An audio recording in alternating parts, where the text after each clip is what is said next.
El día de hoy me toca compartir con ustedes nada menos que de Juan capítulo 30, 5:30 al 39, y le he puesto como título Los testigos de la autoridad de Cristo. Y quiero darle lectura a este pasaje que dice así: No puedo yo hacer nada por mí mismo, según oigo así juzgo, y mi juicio es justo porque no busco mi propia voluntad, sino la voluntad del que me vio, la del Padre. Si yo doy testimonio acerca de mí mismo, mi testimonio no es verdadero. Otro es el que da testimonio de mí, y sé que el testimonio que da de mí es verdadero. Vosotros enviasteis mensajeros a Juan, y él dio testimonio de la verdad, pero yo no recibo testimonio de hombre alguno. Mas digo esto para que vosotros seáis salvos. Él era antorcha que ardía y alumbraba, y vosotros quisisteis regocijaros por un tiempo en su luz. Mas yo tengo mayor testimonio que el de Juan, porque las obras que el Padre me dio para que yo cumpliese las mismas obras que yo hago, dan testimonio de mí que el Padre me ha enviado. También el Padre que me envió ha dado testimonio de mí.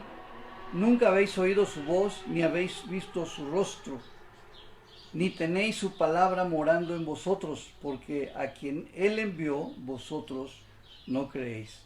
Escudriñad las Escrituras, porque a vosotros os parece que en ellas tenéis la vida eterna, y ellas son las que dan testimonio de mí. Vamos a hacer una pequeña oración, hermanos. Gracias, Padre, en el nombre de Jesús, por este momento que nos concede de escudriñar tu palabra. Señor, gracias.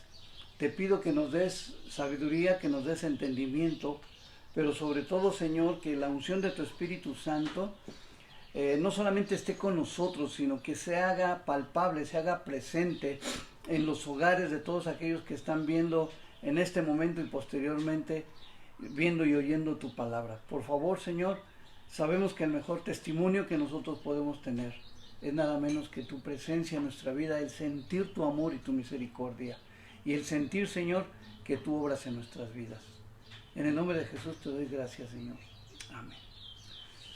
Muy bien, en el pasaje anterior que nos predicó Damián, Jesús reclamó el derecho de juzgar, por lo cual no era extraño que la gente se preguntara con qué derecho se ponía a juzgar a los demás. Ahora, hay que entender juzgar. Juzgar a veces lo tomamos como el hacer juicio. A veces decimos, esto que está pasando en la pandemia es el juicio de Dios, como castigo. Otra forma en que podemos tomar el término de juzgar es como condenar. Y esto es a lo que muchos tienen miedo, de ser juzgados. Es que tú ya me estás condenando. Y a veces en esa tónica lo hacemos. Pero realmente juzgar es analizar una situación y declararla. Y la facultad que Jesús tenía era esa precisamente, y ahorita vamos a ver por qué, el de juzgar la situación de las personas y de la situación del contexto en el que él vivía. Por eso aquellos le dicen, ¿tú qué derecho tienes a juzgar? ¿Quién te ha dado esa autoridad? Su derecho, el derecho de Jesús, se basaba en que su juicio era el juicio de Dios, lo que es muy difícil a cualquier persona para juzgar a otra con justicia. Fíjense una cosa, si nos examináramos honradamente a nosotros mismos, descubriríamos muchos motivos que afectarían nuestro juicio, o sea, nuestro analizar, nuestro decir. Descubriríamos que nuestro juicio puede ser injusto, debido a que, primero, a nuestro orgullo ofendido. A veces nos ofenden y nuestro orgullo salta, y entonces queremos juzgar alguna situación con esto. Esto se ve muy frecuentemente cuando alguien le dice algo a una persona y la persona, sí, pero tú qué haces, tú para qué me dices, tú qué. Esto afectaría nuestros prejuicios. A veces ya tenemos ideas concebidas y creemos que nuestras ideas son las mejores, y a veces desde este cristal nosotros miramos y hacemos juicio. Amargura por celos, el desprecio por nuestra arrogancia. no nos gusta perder, no nos gusta que nos diga nada. Y surge la arrogancia y entonces así juzgamos a los demás por arrogantes, por orgullosos. Nuestra intolerancia o inflexibilidad. A veces nosotros no toleramos ciertas cosas, somos inflexibles y juzgamos conforme a nuestra propia justicia, a nuestra propia forma de ver. Otra cosa que afecta nuestro juicio es nuestra santurronería. ¡Wow! Eso entre denominación y denominación, entre iglesia e iglesia, y a veces entre cristiano y cristiano, tenemos un concepto de santidad y cualquiera que lo hace de una forma diferente, entonces lo juzgamos, pero desde nuestra santurronería. Sentimientos de superioridad. ¡Wow! Muchos creen que ya están ahí pegados al cielo, otros creen que ya están arriba, otros están esperando una vacante ahí ya en la Trinidad. Y entonces este orgullo, esta superioridad, hace que juzguemos en una forma incorrecta a todos aquellos que nos rodean o a una situación. O envilecidos por la envidia. Esto también es un problema grande. La envidia hace que las cosas se distorsionen, que el juicio se distorsione. Por eso es que no podemos hacer un juicio correcto. Solo una persona cuyo corazón y motivos fueran absolutamente limpios podría juzgar a otra persona con justicia. Y no existe tal persona aparte de Jesús.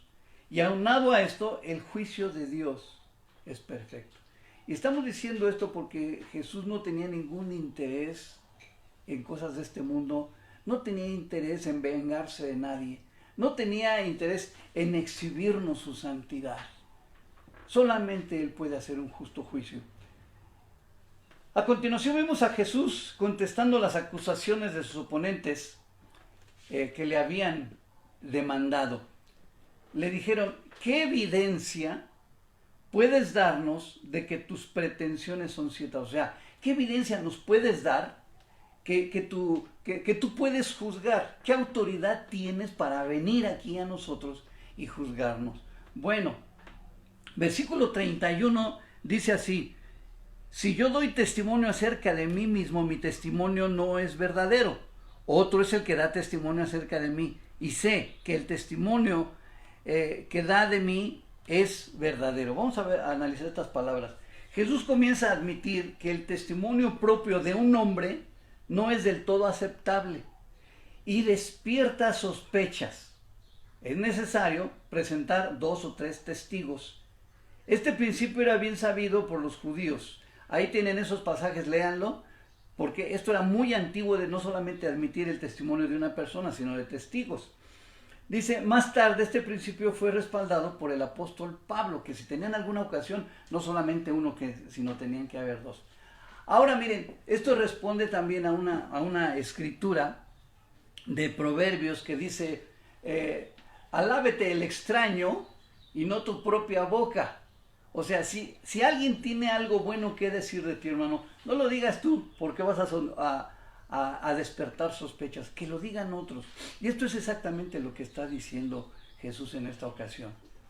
Jesús comenzó a admitir plenamente la norma legal de los judíos acerca de las evidencias.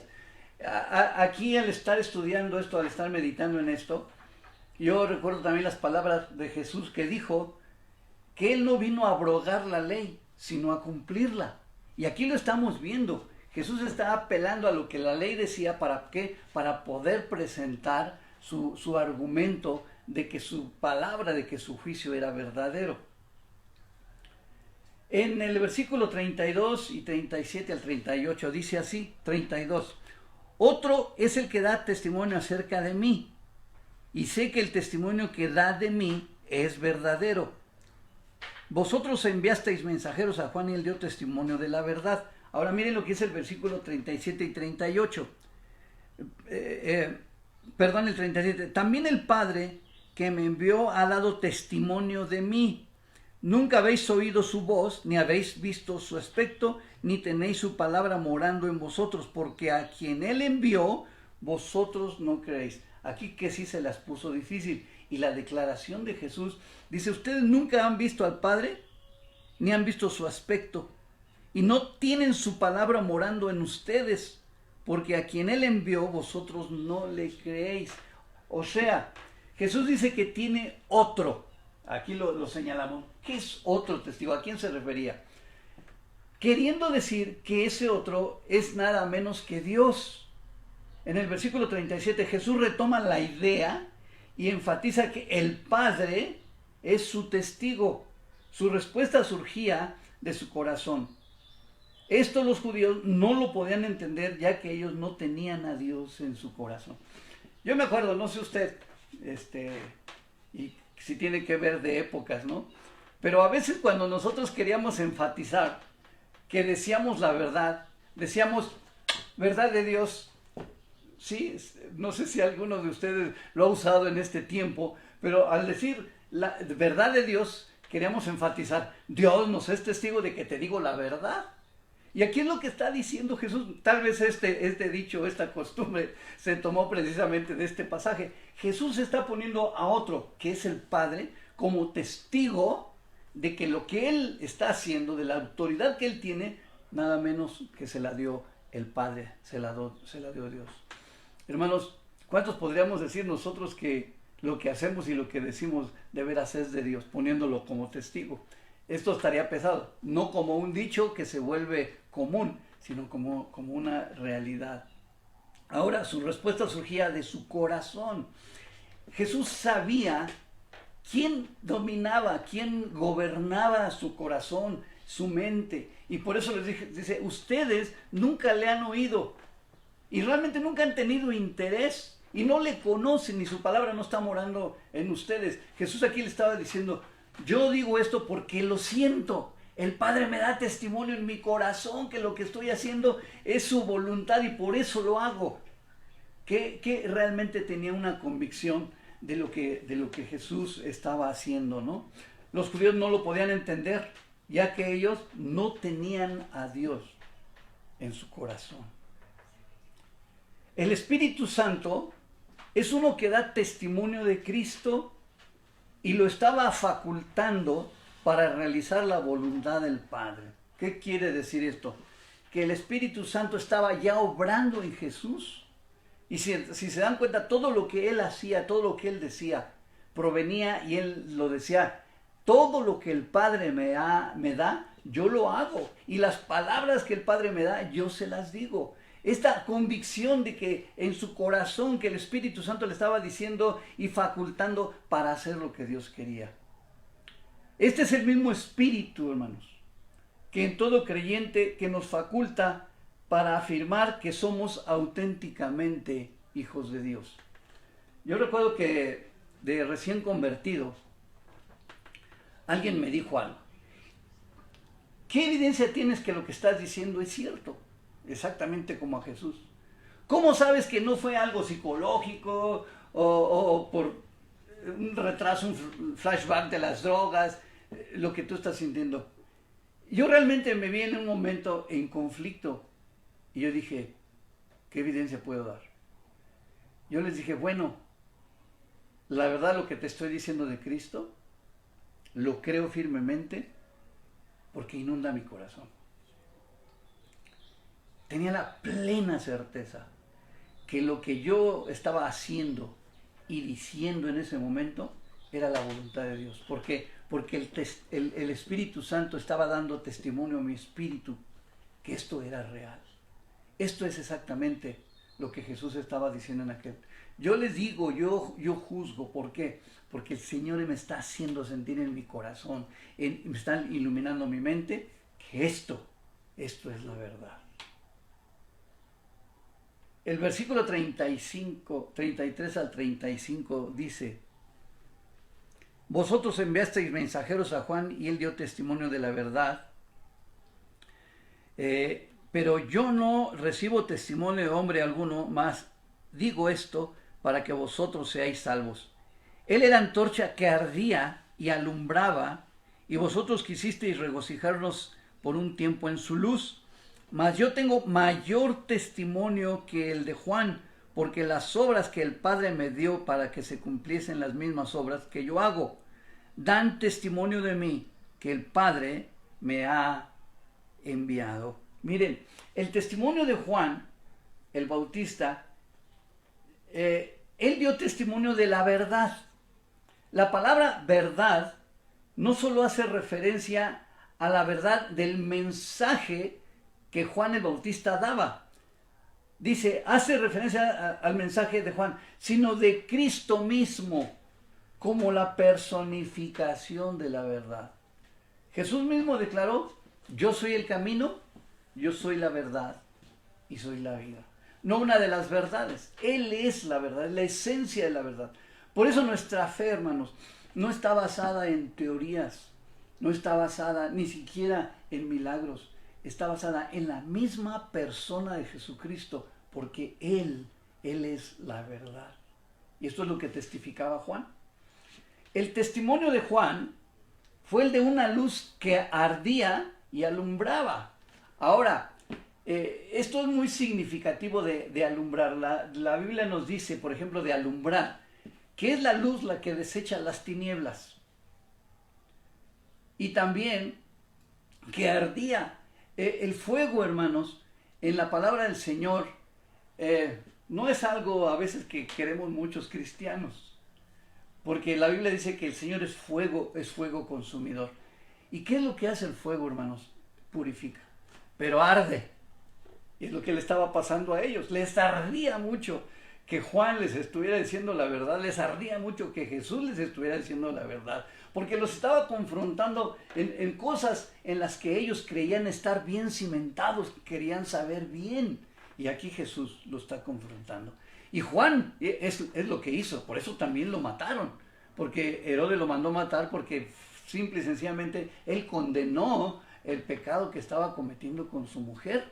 Entonces, la verdad, hermanos, incomoda, pero trae luz. Conocerás la verdad y la verdad te hará libre. Y por otro lado, cuando Dios nos dice algo, nos quema, es cierto, pero qué bueno que nos quema, porque ese fuego, hermanos, nos purifica. Su luz fue claramente como la luz de Dios. De Juan estamos hablando, pero también hablamos de Jesús. Él demostró claramente a los hombres el camino de Dios como una luz que muestra a los hombres la salida de las tinieblas. He aquí, viendo a Jesús y señalando a Jesús, he aquí el Cordero de Dios que quita el pecado del mundo. Esto es lo que Juan anunció y esto es a lo que Jesús vino a dar. Con mucha claridad, él lo dijo. Y algo que por lo que Juan es uno de mis personajes favoritos, es que él supo cuando terminó su misión y dejó a Jesús su papel. Supo que él había sido como el precursor, como el anunciador de que Jesús venía. Y él llegó a decir, es necesario que yo mengüe para que él crezca, para que él crezca. Versículo 36. Mas yo tengo mayor testimonio que el de Juan, porque las obras que el Padre me dio para que se cumpliesen las mismas obras que yo hago, dan testimonio de mí que el Padre me ha enviado. Miren, Jesús está hablando aquí del testimonio de sus obras. O sea, tengo el testimonio de Dios, el testimonio de Juan y ahora el testimonio de las obras. Las obras de Jesús le fueron asignadas por el Padre. Jesús estaba cumpliendo la misión de Dios, por lo tanto, lo que él hacía, o sea, las obras, eran nada menos que de Dios. Y él en muchas ocasiones lo manifestó en esta forma. Jesús no hacía obras nomás porque se le ocurría, o no nomás porque había la necesidad, o porque se lo pedían. Todo lo que el Padre le daba, él lo hacía. Hay inclusive algunos pasajes en las que pues a nosotros se nos antoja. ¿Por qué si Dios levantó a un paralítico? ¿Por qué si Dios sanó a un ciego? ¿Por qué si Dios levantó a Lázaro? No me hace este milagrito. Hermanos, puede ser que no sea de Dios. Pablo mismo lo dijo, ¿verdad? 3 veces he rogado. Pablo tenía un malestar físico que a veces tenía que esconderse de los hermanos para que no lo vieran por el testimonio. Y dice, 3 veces le he rogado al Señor que quite de mi carne este aguijón, pero las tres veces me ha dicho, bástate mi gracia, porque mi poder se perfecciona en tu debilidad. Pablo lo entendió. Y entonces él mismo llegó a declarar, por eso ahora, entre más débil soy más fuerte porque habita la potencia de Dios en mi vida. Hermano, a veces Dios no te quiere sanar. Pero eso no quiere decir que no seas salvo. Eso no quiere decir que no te ame. Dios quiere que aprendamos sobre todas las cosas el camino que nos lleva a la santidad, a la perfección y a la vida eterna. Y debemos darle gracias también a Dios, hermanos, por a veces no sanarnos, ¿verdad? Porque esas cosas a veces nos mantienen humildes, nos mantienen sencillos. ¿Por qué decir, ay, si Dios es tan grande? Porque pues así, con un tronar de dedos, esta pandemia ya no existiría en el mundo. Hermanos, yo a estas alturas, a veces ya ni quiero que termine la pandemia, porque ha traído tantos beneficios a mi vida, a la vida de mi familia, a reto, y yo sé que a tu casa, ese silencio, esa quietud que has tenido ahí, hermanos, no se compra con todo el trabajo que tú has tenido en todo este tiempo. Dios es sabio y misericordioso, y no todas las obras de Dios son milagros espectaculares. A veces la obra de Dios es en silencio, como un soplido apacible. Cuando Juan el Bautista envió a sus discípulos a preguntar a Jesús si él era el Mesías, Jesús le respondió, haced saber a Juan las cosas que oís y veis.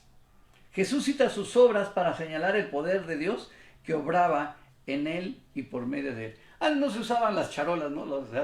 Las credenciales o las tarjetas de presentación. A lo mejor, no sé, pensando un poco, imaginándome, Juan quería que Jesús le mandara una tarjeta de presentación, aquí el Hijo de Dios, ¿no? Para servirte.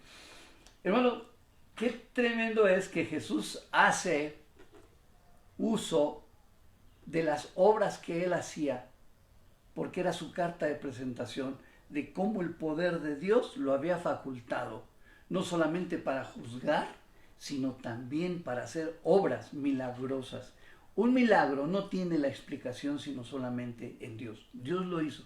Hay muchos que quieren ver como una probeta o a ver en la computadora ahora sacar. Hermanos, un milagro es una obra de Dios que no tiene humanamente una explicación, pero que suceden. El Mesías Jesús cita sus obras para señalar el poder de Dios que obraba en él y por medio de él. Simplemente le dijo, miren, vayan con Juan y díganle las cosas que han oído y que han visto. Y Juan quedó absolutamente convencido de que Jesús era el Hijo de Dios y la facultad que tenía para hacer todo lo que él hizo. El versículo 39. Escudriñad las Escrituras, porque a vosotros os parece que en ellas tenéis la vida eterna, y ellas son las que dan testimonio de mí. O sea, Jesús apeló también al testimonio de las Escrituras. Este pasaje, hermanos, se ha tomado en muchas ocasiones, yo lo he visto, como un mandamiento. Escudriña las Escrituras. Hermano, no, aquí Jesús les está diciendo, por favor, lean bien las Escrituras. A ustedes les parece que en ellas tienen la vida eterna, pero las Escrituras son las que dan testimonio de mí. Los mandó y parece ser que esto pudiera haber sido para ellos, y yo creo que sí lo era, un insulto, un menosprecio de Jesús, mandarlos a escudriñar las Escrituras. ¿Por qué? Miren, los judíos escudriñaban la ley, sin embargo, no reconocieron a Cristo cuando vino. ¿Qué les pasó? ¿Cómo fue que estos meticulosos estudiantes de las Escrituras rechazaran a Cristo? Cuando vino la luz, no la reconocieron. Cuando vino la verdad, no la aceptaron. Cuando vino el Mesías, lo ignoraron. Para los judíos, las Escrituras, o sea, la ley, era un sumo bien. Miren cómo lo tenían ellos, son algunos escritos de los judíos.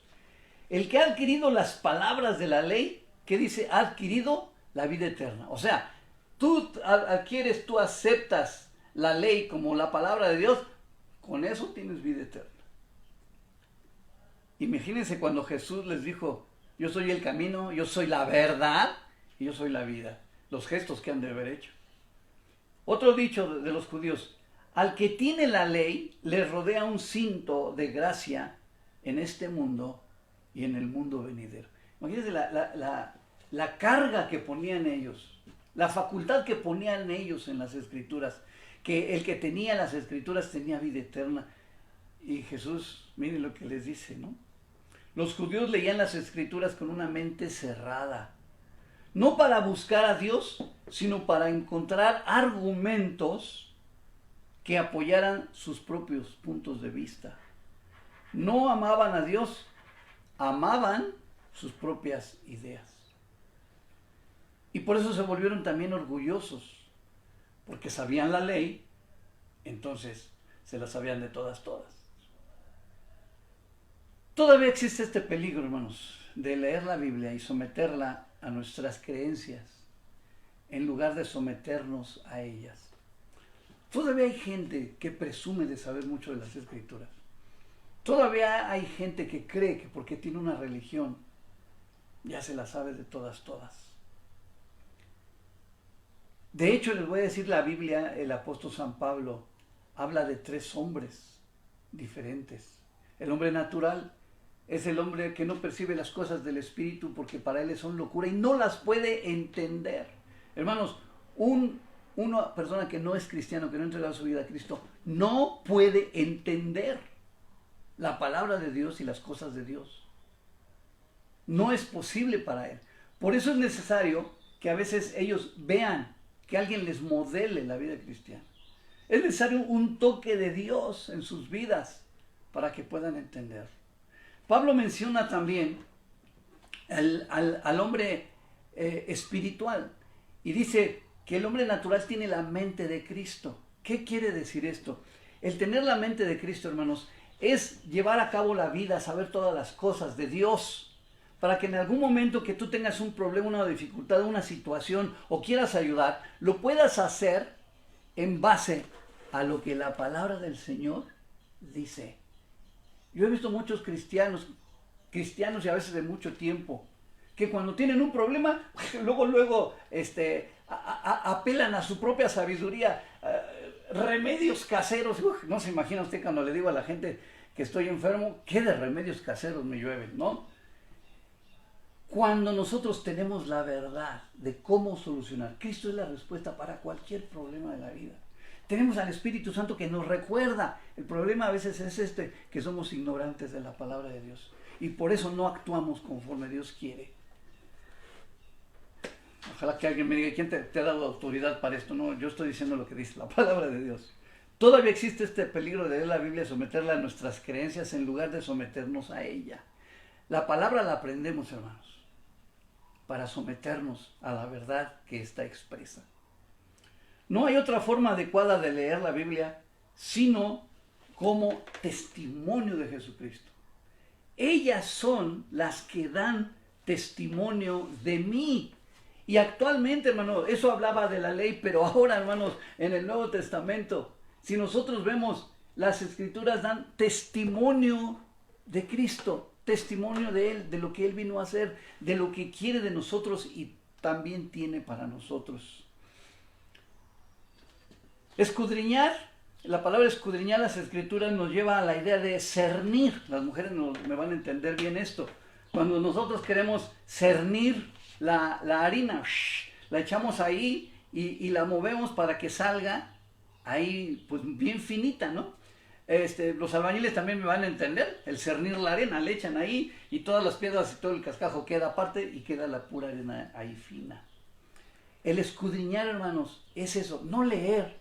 Bueno, hermanos, hay tantas personas, en Proyecto Vida Integral no conozco a ninguno, ¿verdad? Pero en otras iglesias, ¿qué trabajo les cuesta leer la palabra? A veces ni en defensa propia y a veces mucho menos escudriñar, cernir, llegar al fondo de un asunto. O sea, examinar cuidadosamente las Escrituras no proporciona vida eterna. Escuchen esto, examinar cuidadosamente. Las Escrituras no proporcionan vida eterna. Ese atributo solo se encuentra en la persona de Jesucristo.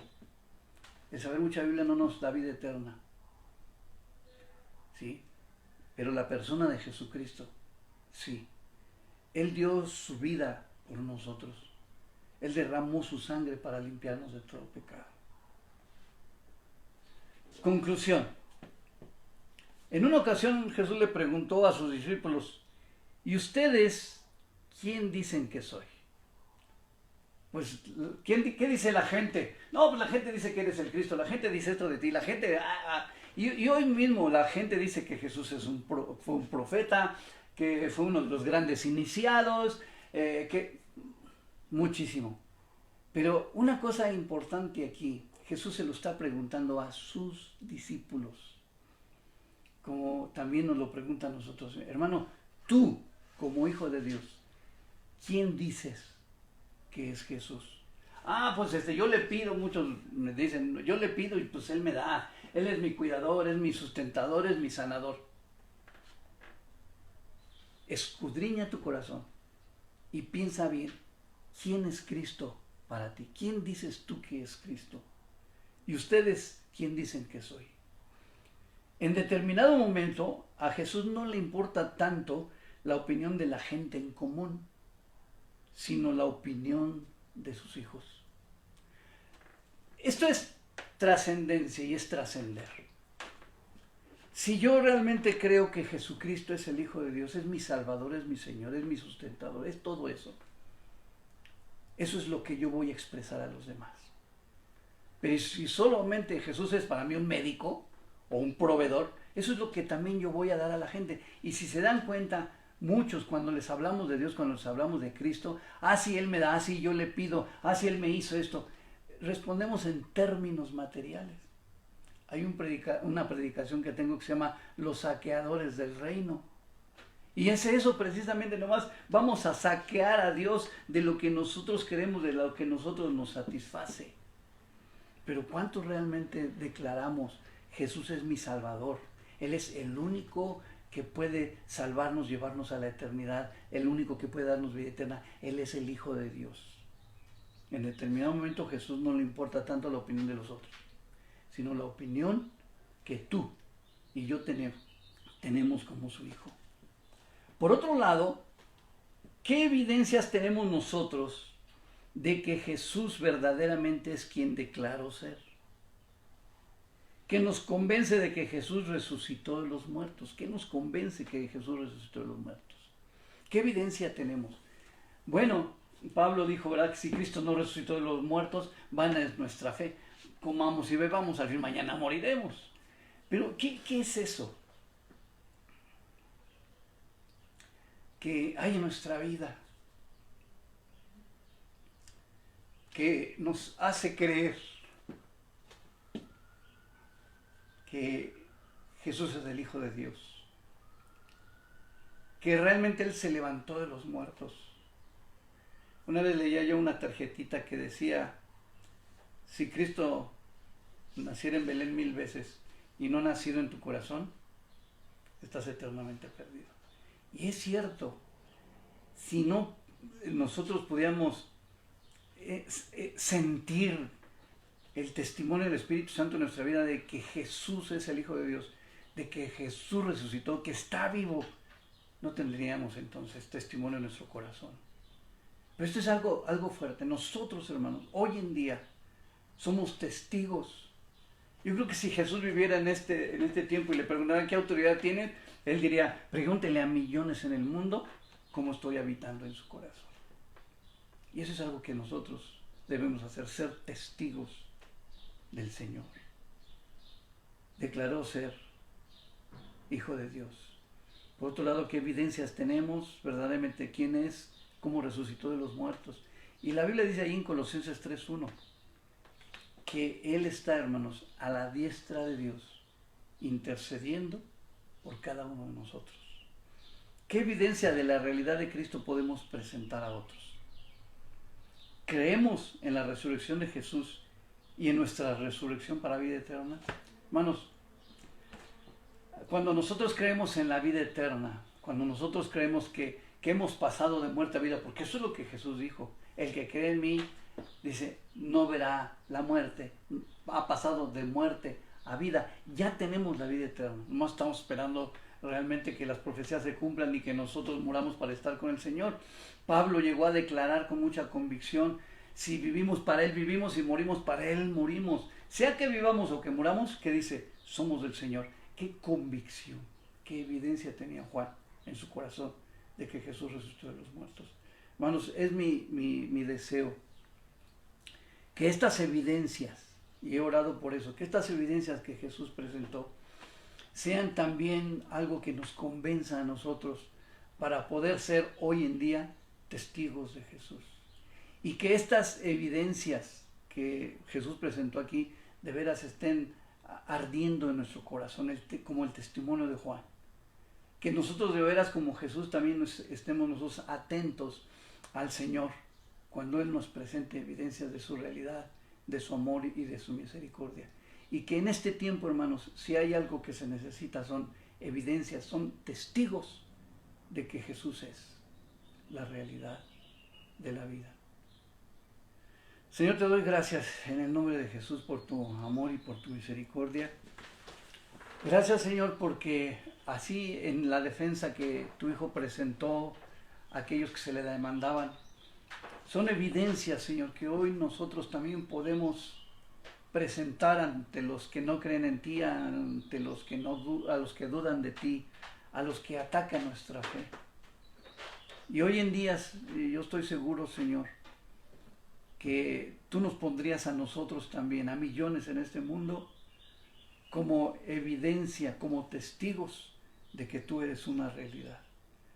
Pido, Espíritu Santo, que hasta ahí, Señor, hasta sus hogares de mis hermanos y de todos los que vayan a escuchar esta grabación, tú te manifiestes, Señor.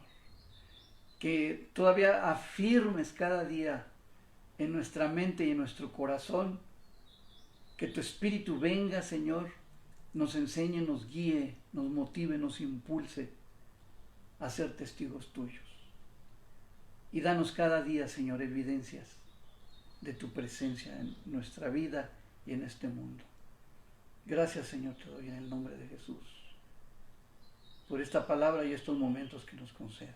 Y Espíritu Santo, nuevamente vuelvo a pedirte, Espíritu Santo, ven y manifiéstate, Señor. Necesitamos tu presencia. Y no solamente en este tiempo, siempre necesitamos tu presencia, tu manifestación. Desciende, Espíritu Santo, al hogar de cada uno de aquellos que te aman. Hazlo, Señor, predicadores de la verdad. Hazlos luminarias. Arde, Señor, con tu Espíritu en el hogar de cada uno de los que nos están viendo. En el nombre de Jesús, Señor, te doy gracias. Amén. Pues en esta hora vamos a continuar celebrando la Cena del Señor, porque esto nos va a ayudar a reforzar nuestra fe, nuestra convicción, nuestra identidad de que somos hijos de Dios. Y yo les voy a pedir que sigan con su vista el pasaje de Primera de Corintios, capítulo 11, versículos 23 al 29. Voy a dar lectura a este pasaje para que tú puedas poner atención. Dice, porque yo recibí del Señor lo que también os he enseñado, que el Señor Jesús, la noche que fue entregado, tomó pan y habiendo dado gracias, lo partió y dijo, tomad, comed, esto es mi cuerpo que por vosotros es partido. Haced esto en memoria de mí. Asimismo, tomó también la copa después de haber cenado, diciendo, esta copa es el nuevo pacto en mi sangre. Haced esto todas las veces que la bebiereis en memoria de mí. Así pues, todas las veces que comiereis este pan y bebiereis esta copa, la muerte del Señor anunciáis hasta que Él venga. De manera que cualquiera que comiere este pan o bebiere esta copa del Señor indignamente, será culpado del cuerpo y de la sangre del Señor. Por tanto, pruébese cada uno a sí mismo y coma así del pan y beba de la copa. Porque el que come y bebe indignamente, sin discernir el cuerpo del Señor, juicio come y bebe para sí. Yo quiero invitarte, hermano, para que en este momento nos acerquemos a los pies de Cristo, que nos acerquemos a su cruz y pidamos perdón por los pecados que cotidianamente cometemos, y que esto nos lleve a estar limpios delante de la presencia del Señor y podamos ser dignos de acercarnos a su mesa. Vamos a orar. Yo te voy a pedir que si tú tienes algún pecado que has estado ahí apapachando, guardando, o que es tan parte de tu vida cotidiana que no lo has dejado, yo te invito para que en esta hora lo entregues al Señor. Señor, en esta hora venimos delante de tu presencia dándote gracias, Señor, porque sabemos que tú eres un Dios limpio, un Dios puro, un Dios santo, un Dios misericordioso, Señor. Y en esta hora queremos rogarte que tú envíes el poder de tu santo y divino Espíritu para que nos ayude a vencer toda tentación y a dejar todo pecado, Señor. Confesamos, Señor eterno, que hemos pecado contra ti y te rogamos, Señor, que tú nos perdones y nos ayudes a seguir adelante en tus caminos. Restaura nuestras vidas, Señor. Ayúdanos, por favor, en el nombre de Jesús. Amén. Desde los tiempos antiguos, el Señor había dado al pueblo de Israel, y esto lo podemos leer en Jeremías 31:31, había dado la promesa de un nuevo pacto con su pueblo. En los días en que se refiere este profeta Jeremías, comenzaron cuando el Hijo de Dios vino a la tierra a hacerse hombre y a establecer este nuevo pacto entre Dios y los hombres. Y no solamente con el pueblo de Israel, sino con todo aquel que en él cree, como dice Juan 3:16. Y él dijo que venía a hacer un nuevo pacto, y este nuevo pacto se inicia cuando el Señor dice: esta copa es el nuevo pacto en mi sangre. ¿Qué quiere decir nuevo pacto? Que estaba siendo nulificada ya la ley para ser salvos. Y entonces el nuevo pacto es la gracia del Señor Jesucristo. La muerte de Jesús es el sello de este nuevo pacto en el cual vivimos y con el cual recordamos con la cena del Señor cada vez que celebramos. Así es que yo le voy a pedir que tome el pan, que tome el pan, y vamos a hacer lo que dice la palabra del Señor. Tomó pan, habiendo dado gracias, lo partió y dijo: comed, esto es mi cuerpo, que por vosotros es partido. Comamos el pan.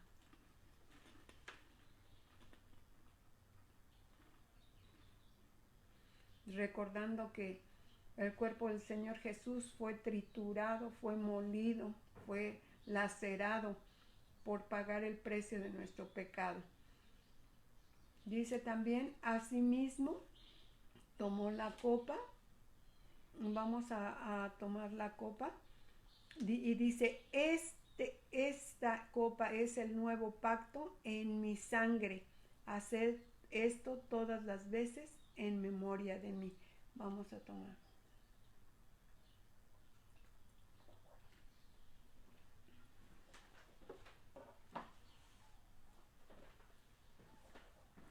Y vamos a darle gracias al Señor porque, y recordando que vivimos en pacto de santidad, hemos sido apartados para Dios. La celebración de la Cena del Señor es el recuerdo de cómo el Señor nos ha libertado de la esclavitud, del pecado y de la muerte, y que ahora vivimos apartados para Él, para adorarle, para bendecirle, para obedecerle. Vamos a hacer una oración de gratitud al Señor por esta salvación tan grande.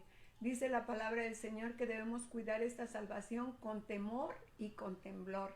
Así es que oremos al Señor, celebremos al Señor con nuestras palabras, celebremos al Señor con ese corazón agradecido por haber dado su cuerpo en la cruz del Calvario para pagar el precio de nuestro pecado.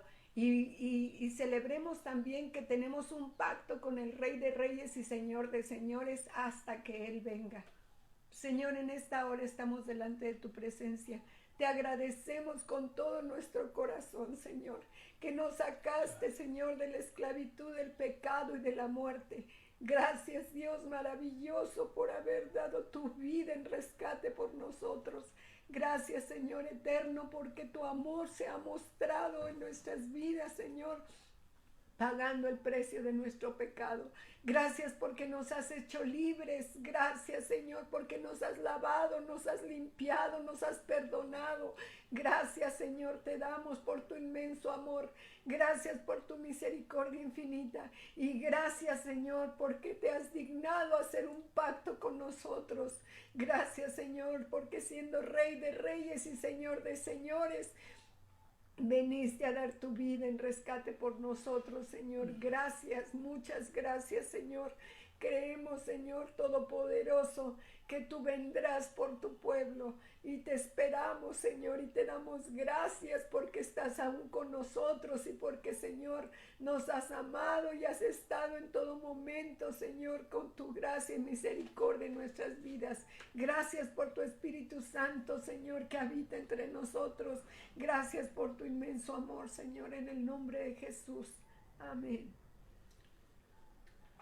Sigue celebrando al Señor con tu obediencia, sigue celebrando al Señor con cántico nuevo y acuérdate, tienes una nueva vida en Cristo Jesús y una esperanza nueva.